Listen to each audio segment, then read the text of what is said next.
Should you lift weights? Or should you run? Or what about kettlebells? Truth is, I've done it all. And here's the most effective way to exercise in 2025 in 4 simple steps. Step number 1 is to start with your goal in mind. Now you see, most people start an exercise routine with the goal of changing the way they look, oftentimes trying to lose weight. But what often happens is when this is your goal, when this is your intention, it's rooted in something negative, the fact that you don't really like yourself. And when you have negative intentions, they become self-fulfilling prophecies. What we found at WeShape is that most people who show up with the goal of losing weight simply can't remain consistent enough to actually feel a difference in their body. So what should your goal be? Well, at WeShape, we think your goal should be longevity. Longevity means being able to use your body however you want for as long as possible. And at WeShape, we focus on teaching you how to build strength, flexibility, balance, and coordination, because these are the 4 attributes that will contribute most to you having a long life where you feel good in your body and can do the things you want to do for as long as possible. And this isn't just our opinion either. In fact, maintaining strength is crucial for longevity. A study published in the British Journal of Sports Medicine found that individuals engaging in regular strength training had a 10 to 17% lower risk of all-cause mortality, cardiovascular disease, total cancer, diabetes, and lung cancer. So strength is incredibly important if you want to live as long as possible. And flexibility is also linked to increased lifespan. In fact, research involving over 3,000 middle-aged participants revealed that those with greater flexibility were less likely to die early.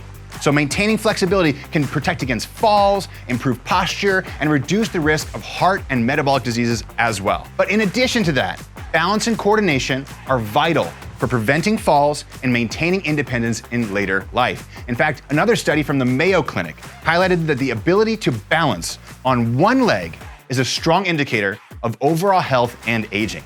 And participants that were unable to stand on one leg for more than 5 seconds were at higher risk of health issues, including things like cardiovascular and neurological conditions. So it's good to improve your balance and coordination as well. So by now, my hope is that in 2025, your goal isn't about weight loss or changing the way you look. And instead, it's about building strength, flexibility, balance, and coordination so you can increase your longevity and your quality of life.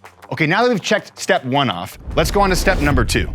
Step number 2 is working out the way that your body likes. And there's a lot of debate about this. You see, some people talk about lifting weights is the best way to train. Maybe some people talk about running or doing kettlebells or doing all kinds of different ways to train. But the reality is there's 2 things that your body actually likes.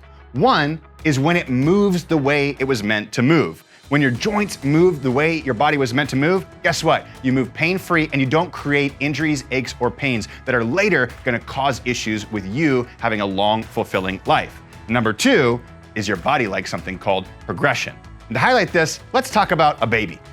You see, when you're born as a baby, your body encoded in your DNA knows exactly what it's supposed to do to start building the strength to go from not being able to do virtually anything to being able to stand, walk, and run. And what that might look like is, first, the baby's lying on its back and it begins to lift its head.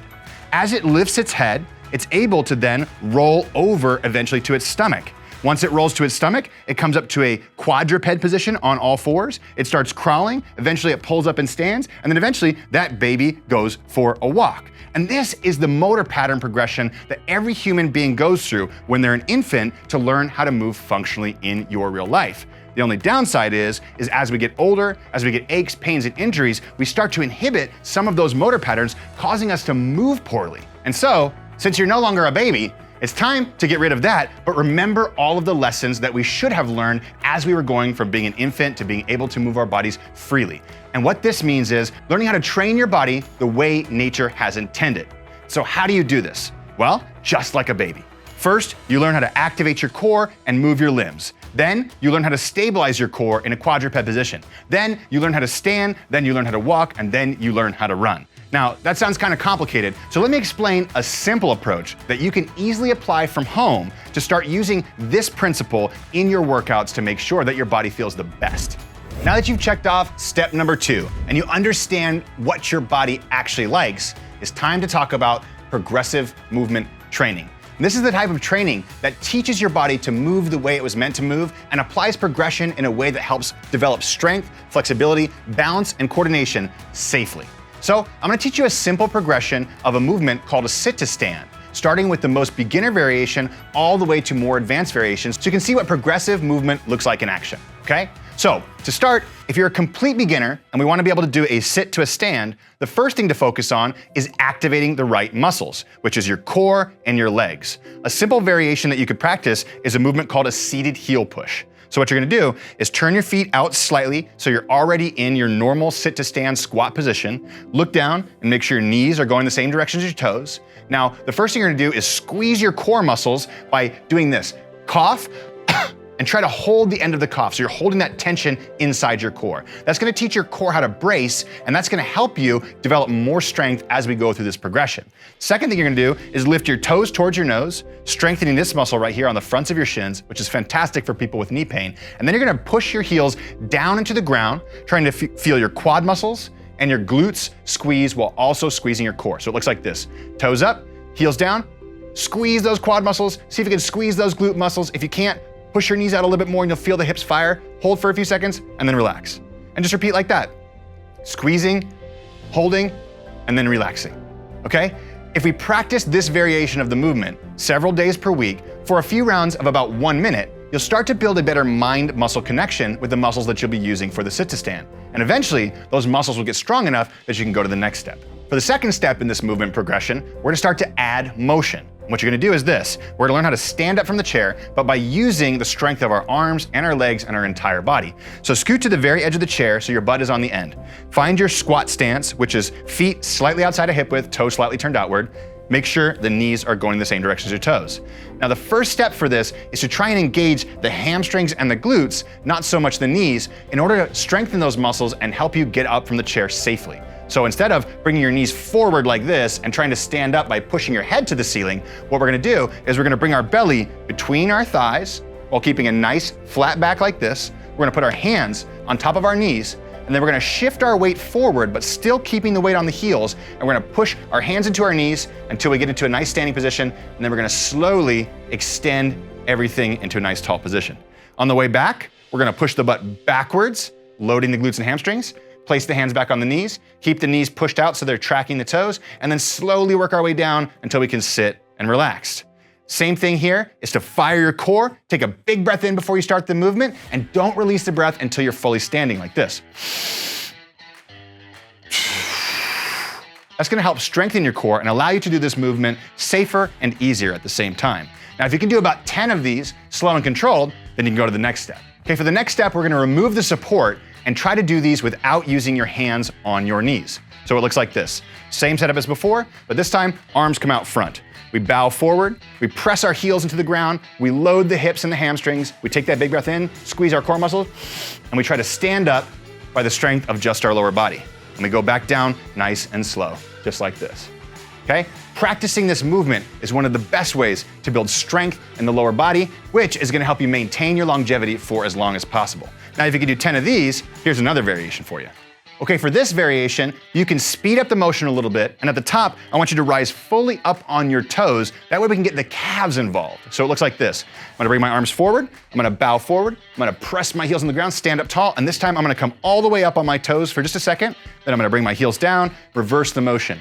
At first you can practice slowly, but after a while, you can make this motion a little bit faster, going down and up with a little bit more speed, but while maintaining good form and good movement patterns.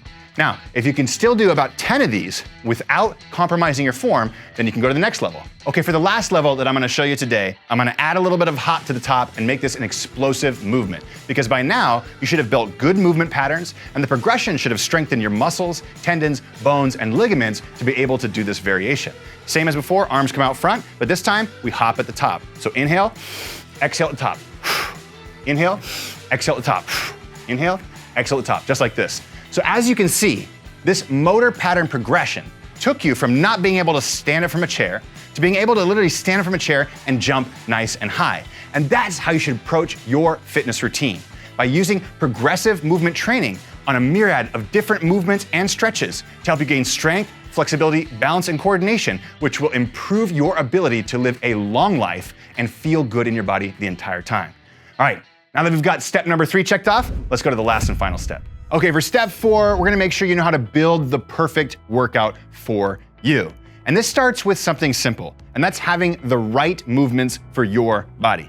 You see, most workout programs out there are a one-size-fits-all approach, which means they say, do this routine, everybody do it the same way, and this is what everybody should do. But that's not your body. Your body needs something exclusive and unique to you. As an example, if you have bad posture and your shoulders are hunched forward like this, we want to do lots of movements that open up the chest and strengthen the muscles between the shoulder blades. Things like YTWs or Superman arm raises are fantastic for that. And if you have things like knee pain, well, we want to strengthen your lower body in a way that's functional. Doing things like the move I just showed you, sit to stands, or even things like lunges. Those are fantastic as long as you have the right variation for you, which brings me to my next point.